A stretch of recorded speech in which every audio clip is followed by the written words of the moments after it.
The gentleman originally lived in one of your old style institutionalised settings. Yeah.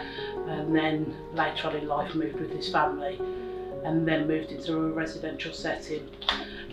He was moved with people that he'd known from his earlier life and some new people. His care package was very much tailored around his need. Yeah. So we got a good standard of care, lots of support. Yeah. They were very clear about what he liked and disliked. So he liked to go on particular holidays. He was supported to do that, and that was one of them really important to him. Yeah. He engaged in activities that were around what he needed, not everybody else that lived in the home. So it was nice to see that person-centred approach from the home itself.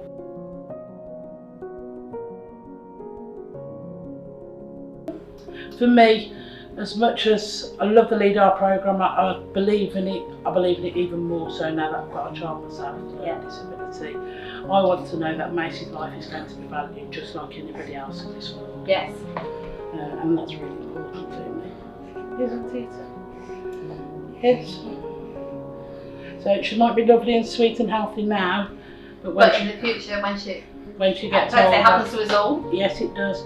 And I want to know that she'll be well looked after by the healthcare system as well when she does grow up.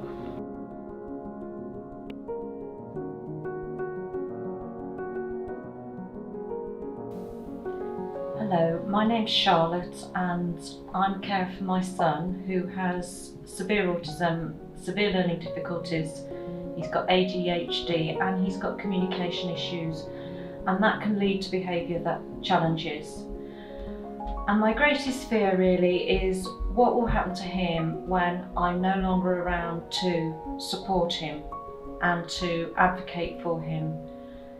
If he had to go into hospital now or in the future, I would just be really worried that he wouldn't be able to say if he was in pain or where the pain was. If he was just feeling generally unwell, he wouldn't be able to say that. And the only way he would communicate something like that really would be to start hitting out or getting frustrated.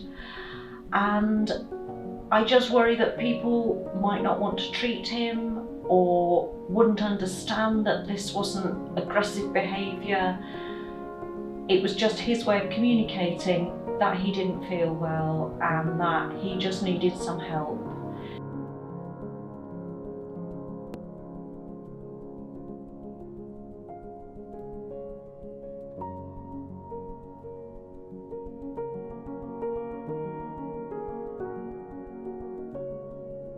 To his first question, will you agree to a DNAR? Okay. You know, and I've had this before and it's just like, are you asking everybody this or is it because it's Paul? I was happy for a DNAR. I wouldn't have wanted him resuscitated if he'd gone through that because his quality of life would have been affected. So that was fine, but it's just the way it's done. Yeah.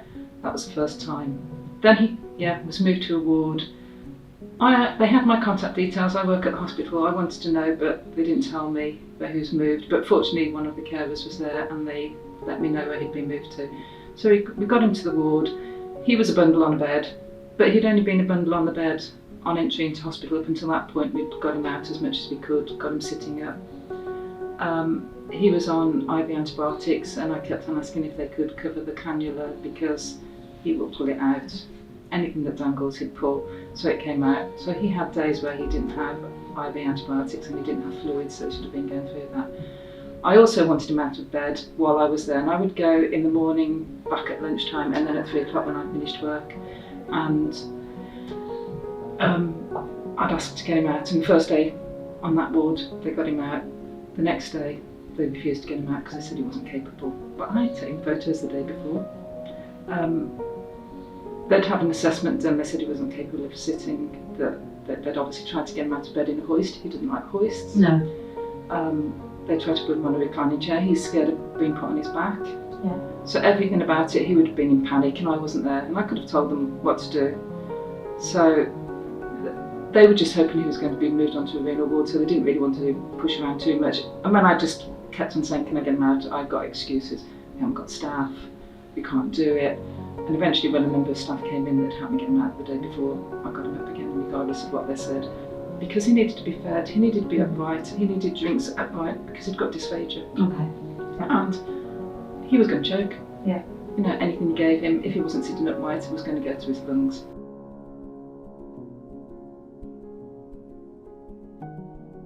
I got there at 3 o'clock, 6 o'clock he'd still not had any food. I got there and asked as well if his pads could be changed. 6 o'clock still hadn't been changed, and when I said, well, when's he going to get food, they assured me he'd had food, and it's like, well, I've been sitting in there, nothing's been brought through. And he still needs his pad changing. They're like, oh, haven't we done it? Like, no, 3 hours later, and I don't know how long it'd been like that before.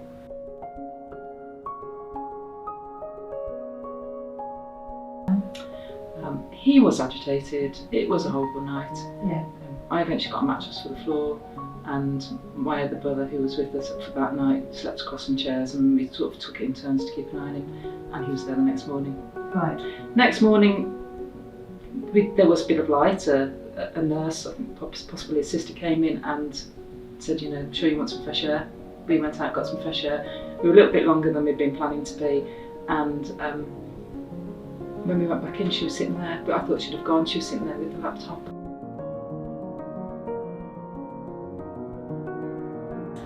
And then from then on, the syringe driver stopped. It took hours for them to replace it. He was still very agitated. I'm sure he was probably out of it by then, but his body was certainly reacting, which wasn't nice to see. No. And eventually I said, oh, can you do something else? And the junior doctor came back saying one. And she was sort of, well, I'm worried if we give him anything else, it'll kill him. It's like, well, actually, that's probably more preferable than the way he is at the moment. Yeah. And he struggled all through that night and died the next morning.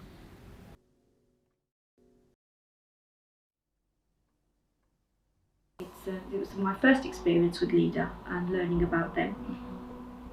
We had a lady who was in our service for 9 years and 11 months, so we fell short of 1 month of 10 years. She was actually the birth of the company. So yeah, it was very sad for us actually, because she'd had this condition when she first was admitted with us. She'd only had 3 months or 4 months to live, so it was palliative care. So she managed to work through that. She's a fighter, absolute fighter. And it's unfortunate that that same condition came back, and we ended up having a procedure done. I won't go too much into what procedure it was, because I don't want to frighten people, but she had this procedure done, and it was done in hospital, and within 7 days of having this procedure undertaken, she passed away. And I think that was quite startling, not only for myself as a manager provider of the service, but also for the staff that cared for her, because this lady was a fighter, and she was able to work through the last 10 years. And we were obviously in a position where we knew what the procedure was and how the procedure worked, but it's what happened during that process, the things that shouldn't have happened or we weren't informed of because the communication wasn't opened. But yes, I would say there was an unsafe discharge, and then LeDeR got involved because she passed away with sepsis in the end within 7 days, so it happened very, very quickly. So LeDeR, when they reviewed visitors and gained all the necessary information that they needed, the suggestions which followed for us were that we should speak out if we are not comfortable with decisions that are made by people who are in a higher position to ourselves. There should be no ranking, and we are all advocates for the patient. That's interesting. So it was, again, it comes back to, Charlotte, what I'm saying, it shouldn't take a mortality review.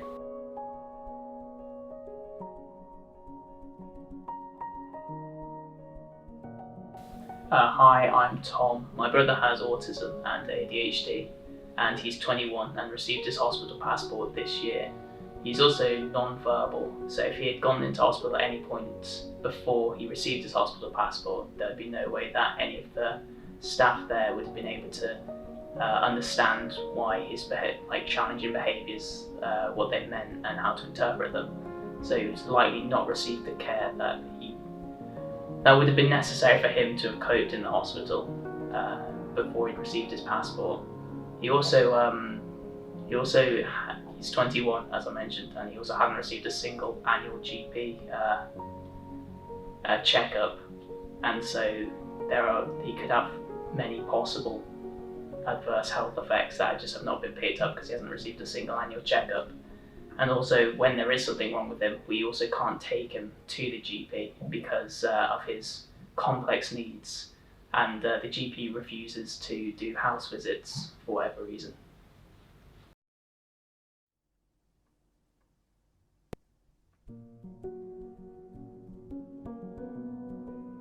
My name is Joyce Steventon, and we'll be discussing my brother, Mark Osborne. Mark was 61 years old when he died in March on the 24th. He was born with Down syndrome, and at that time they were called Mongols. And the only advice my mother ever had for him was put him in a home and forget about him. So she promptly picked him up and took him home.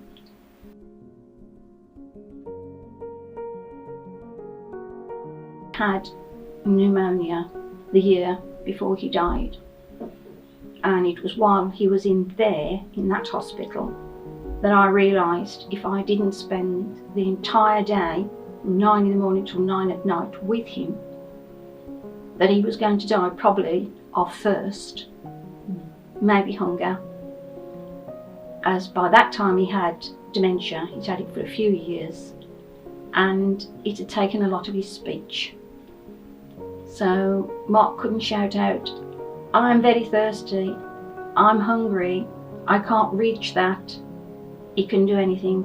So if you do not have a relative or a very good friend shouting for your corner, the chances are you are not going to survive, and that's the truth.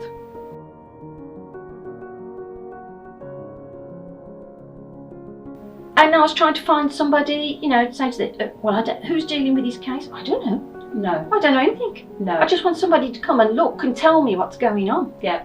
And I said, he's in a terrible state, he can't breathe. And although they kept giving him morphine and various things, it went on like that, and he struggled in pain and increasing distress. Yeah. Through till Sunday,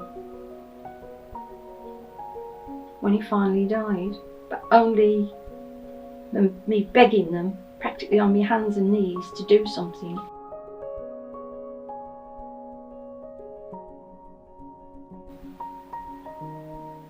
Now, I'm a very practical person. I know people don't have nice quiet deaths quite often. Not always.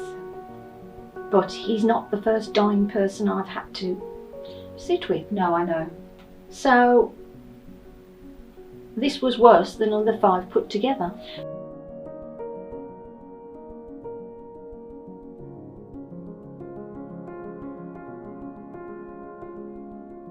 So essentially I was trying to think of something that I could say, but then I realised that there is such a litany of experiences that I haven't enjoyed that it's hard to single one out.